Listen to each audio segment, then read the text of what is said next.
Who's excited about the camping season getting started? Me, me, me, me, me.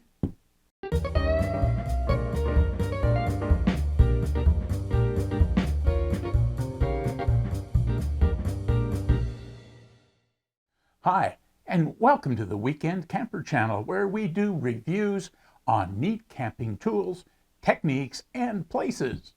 If you find this video helpful, please click the thumbs up button and subscribe to the Weekend Camper channel. Last year was an RV bust for me. It got started with a great week-long trip to Quartzsite for a big ham radio festival and a February trip to Joshua Tree National Park. I've got videos of both trips here on the channel. About 2 weeks after we returned from the Joshua Tree trip, COVID hit and the bottom fell out of most of the plans we've made. A couple of short-notice family-related extended road trips over the summer weren't suited for the RV, and before I knew it, I barely squeaked in a fall trip to our favorite campground before it closed for the season. With all the new RV owners out there and the regular influx of winter visitors to the Phoenix area, even state parks and county parks here were full much of the winter. Well, not wanting to be shut out again, it was clear that some prior planning would be required. While it's not too late, even as I record this in April, things are filling up. In this video, we'll talk a bit about some prior planning you need to do to enjoy this camping season. Let's talk about reservations, specifically for those areas accessible through Recreation.gov. I know there are a lot of free spirits out there who prefer to experience life as it unfolds. Good for you. For me, as primarily a weekend camper, a bit more planning is required. My wife and I enjoy camping in a couple of national forest campgrounds that are about 125 miles away. That's not far in terms of distance, but in terms of geography, they are night and day different from the Valley of the Sun. I've got a couple of campground reviews on the channel I'll link to at the end card. In the summer, the difference is 110 degrees and desert versus 85 degrees and forests. Since these campgrounds are not a secret, they fill up fast, even though most of the sites are dry camping. A few electric-only sites are usually snapped up within hours of them becoming available on Recreation.gov. That availability occurs 6 months prior to the day. That means that if you want to arrive, say, on June 18th, you'll want to have the site selected and be ready to hit Add to the Cart button within a minute or two of 9 a.m. Eastern Time on December 18th. Your trip can go beyond the available date so long as the arrival date is released. Don't wait until 6 months before the departure date to book. You'll likely be locked out of the more popular campgrounds. I snagged an electric site in June for a few days and another in July. I made those reservations in December and January, respectively. So, you've lost out on those premium sites for this season, but there are still reservable dry camping sites available, if you're flexible on your timing. Both campgrounds have lots of first-come, first-served sites, but with the influx of new RVers around the country, I'm just not sure how easy they'll be to claim. Usually showing up about noon on a Wednesday or Thursday, we'll find a few dry camping first-come, first-served sites open. In these national forest campgrounds, you have to be physically present to claim the site. Once you claim it, it's yours for up to 14 days. Most national forest campgrounds will have vault toilets and potable water from spigots located around the campground. Dump station use may be included with your site rental or may require a separate fee. Speaking of fees, the site fees are quite reasonable, and you can cut your fees in half if you have a season pass from a ranger station or online at store.usgs.gov. I'd recommend the interagency pass that will get you into national parks, BLM and Corps of Engineers sites, and will usually get you a 50% discount on camping. If you're a senior, a lifetime pass is only $80, which you'll recover in about 7 or 8 nights of camping. A senior annual pass is $20. In our favorite campgrounds, the fee is $27 per night, and with our senior pass, it drops down to $13.50 per night. I can't think of anything much less expensive for a reserved site in a campground with supervising hosts. Get the details on the variety of passes at the U.S. Geological Survey website. Again, the URL is store.usgs.gov. This pass is mailed to you, so order it in time for processing and delivery. You need to display the pass when asked. Short notice passes are available at selected locations for in-person purchase, but keep in mind, COVID restrictions may limit this option, so plan ahead. Let's take a quick look at the Recreation.gov website to give you an idea of what's available. And, by the way, there's a smartphone app too. Check your app store. First, you'll need to register and set up an account. Now, you don't need to do that to look around and search, but you'll need it to check out. Once you've selected a site, you have 15 minutes to complete the reservation, so you don't want to be wasting time setting up an account then. Okay, so here we are on the home page of Recreation.gov. I've signed into my account, and you can see with this drop down, it gives me information about my account, the reservations that I have upcoming, plus my past reservations. If I wanted to enter information on the passes that I have, I can use this option. And then when we get to various campsites, we can click the little heart icon on the campsite after we've been. And if it's one of the things that we really like, we can add it to our favorites. And then, of course, we can sign out.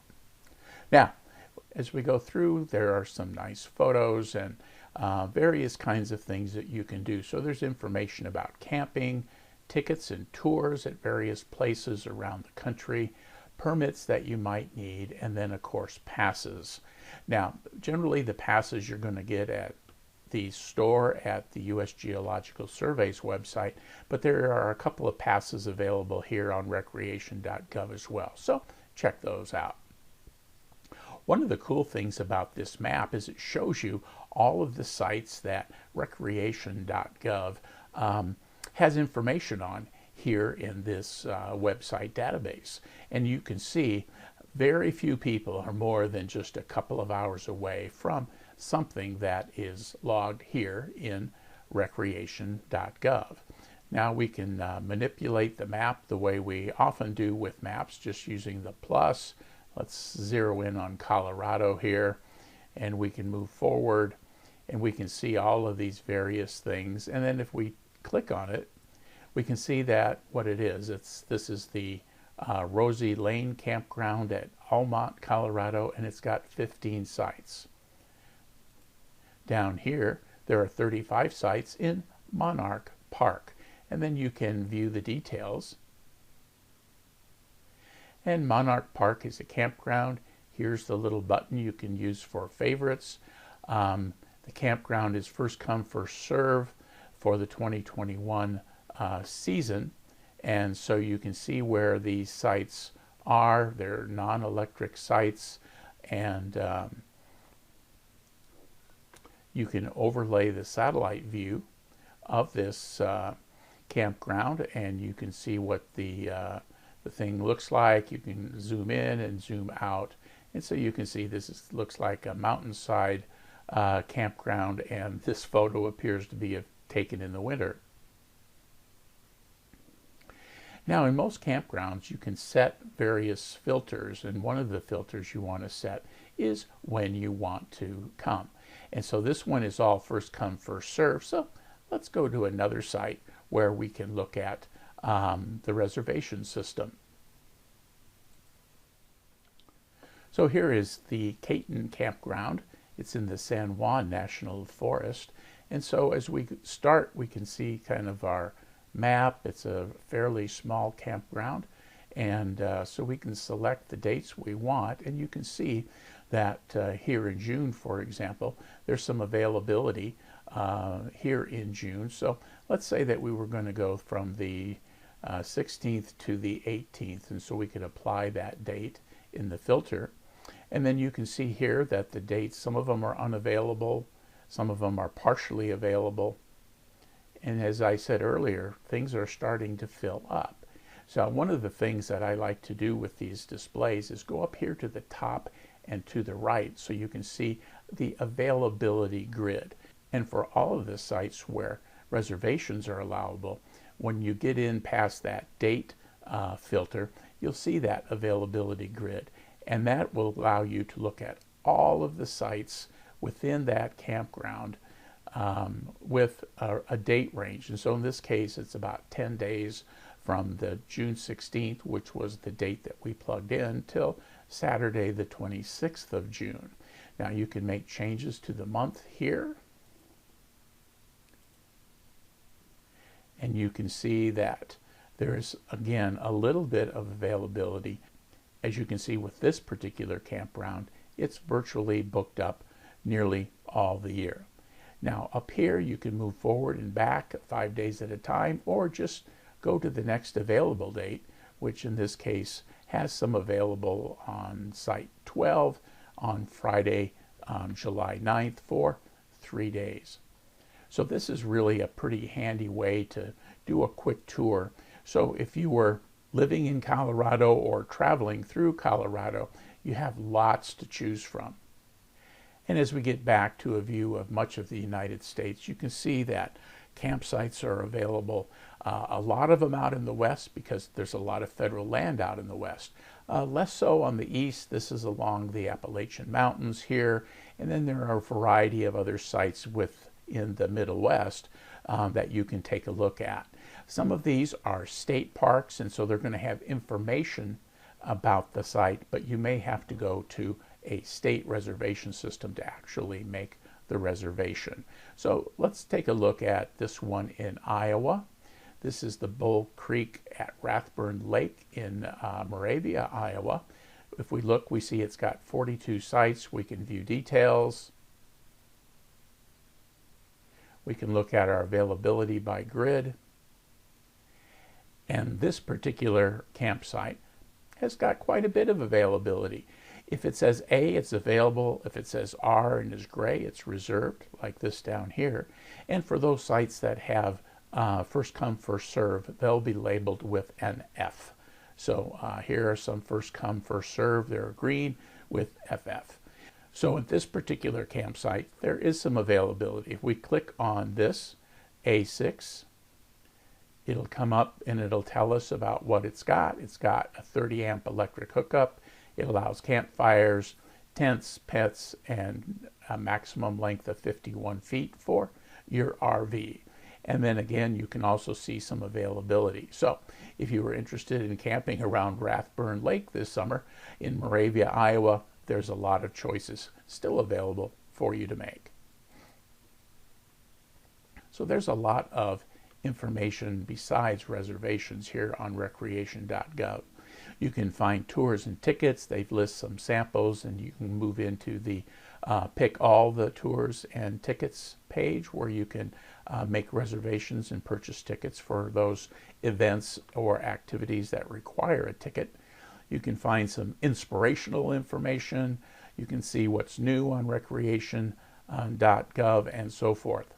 One of the things I think is really cool is here where it says explore the most popular locations. And here they have just lots and lots of different sites that are available here on the recreation.gov site. And total is about 150 of them or so. Near the top is where I like to camp here in the Apache Sitgreaves National Forest. In the next section down is also a very handy place to explore, and that is it's listed by state. And so if I want to think about what's close to me here in Arizona, I can click Arizona Camping, and it lists many of the places available. Now, I was exploring this just the other day and found some campgrounds north of Phoenix that We'll still have moderate weather through the spring that I think I'm going to check out. I really didn't realize that they had some campgrounds in national forests just south of the Prescott area. So as we scroll down, you can see that Arizona is blessed with lots of camping choices here. As a matter of fact, there are 4 pages of camp locations here in the state of Arizona. So here, if we wanted to see what was available for camping in Pine Grove up by Flagstaff, we could just click this, and then we get to this familiar site where we can go back into our availability, see an idea of a relatively small campground, and we can also see that there's not a lot of availability in this campground, which is not surprising that it's in the cooler high country of Arizona. So that's your thumbnail tour of recreation.gov. This is really a good resource for weekend campers, and I'd encourage you to register, get online, do some exploring, and get some plans in place for your summer travels. As I hope you see, this is a great resource for weekend campers planning short getaways throughout the year. If you would have told me a couple of years ago as a new RVer that the vast majority of my camping would be dry camping, I wouldn't have believed you. My view of camping was an RV park with water, electricity, and sewer connections. While we have done a couple of nights in those settings, the fact is we love dry camping. As mentioned in the opening, we enjoy a week of dry camping on BLM land in the desert in Quartzsite with a big ham radio group, quiet stays in the national forest with just my wife and me, and group trips to that same campground with a small group of friends and family. If you embrace the idea that you're out RV camping and that not having TV and other electronic diversions is part of the plan, an RV will provide everything you'll need to enjoy a few days away from home, enjoying nature. I use a solar panel to keep the Class C coach battery charged, and on those occasions where I need more than my small solar suitcase can provide, the coach generator can top things off quite quickly. It's also great for powering the microwave when a frozen lasagna or other frozen dinner dish is on the menu. For those of you with a trailer, an inverter generator will probably be one of your first purchases if you like dry camping as much as we do. But be kind. Spend a bit more and get a super quiet model. Construction type generators will generate a lot of hard feelings, pun intended. Besides getting out of the desert heat, I really love these campgrounds as they are easy to maneuver, have large sites, and your neighbor is 20 to 30 yards away, and there can be large open areas within the camping loops. There's a real feeling of spaciousness and privacy. With camp hosts at each site, you're also less likely to have to put up with a loud 2 a.m. drunken party.